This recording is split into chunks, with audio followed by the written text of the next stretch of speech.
So, as we really look at today and what we're going to try and cover today, when we start coaching with our clients and the families that we work with, as we work with them and coach them, the thing that we want them to understand is what we call our first step is, what's your vision?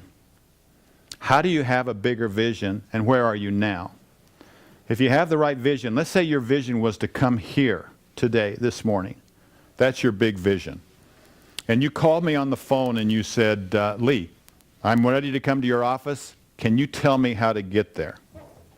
Well, once you know the vision of where you want to go, I can't tell you how to get here till you give me one critical piece of information. And what is that? Where are you now? As soon as I know where you are now, I can help you get here. But I can't tell you how to get anywhere if I don't know where you want to go either. So we start with the vision. And what we're going to be working with today is helping you grasp and get a bigger vision.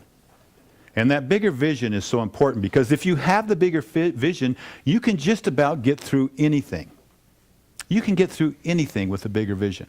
It'll sustain you.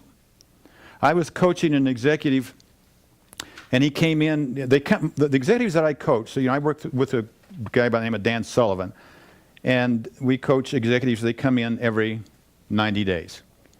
Same people come back every 90 days for a day.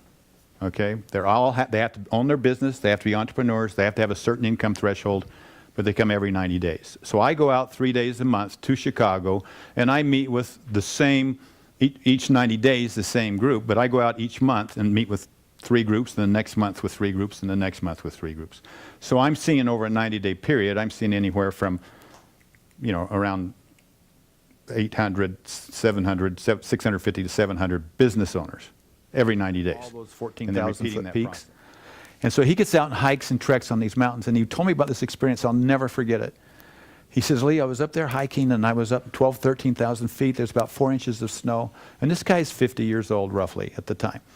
And he says, I just loved it up there, but you can only go at a certain pace.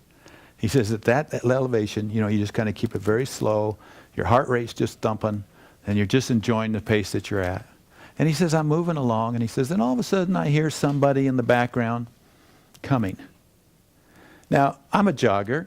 There's some of you here I know are joggers, and when you see somebody coming the other direction that's running towards you, what do you usually do? Be honest. Yeah, you start running a little faster, right? Because you got to go by them, you can't, and you get by them, you come back, you come back. But there's this image thing like that. So if you hear somebody coming from behind, what happens is you start picking up the pace just a little bit. So he said he started picking up the pace a little bit, and he's walking a little bit faster, but now he's feeling it. But pretty soon he could feel the guy coming along, so he just kind of moved over. And lo and behold, the guy that's passing him up is a guy in his 70s. And he looks over at this guy, and he said, well, I can't let this happen. So now he's keeping kind of up with him, So he's moving along with him. And as he's moving along, kind of going along this way like that, he finally reaches out. He can't take it, and he touches him. He says, what drives you? How do you do this?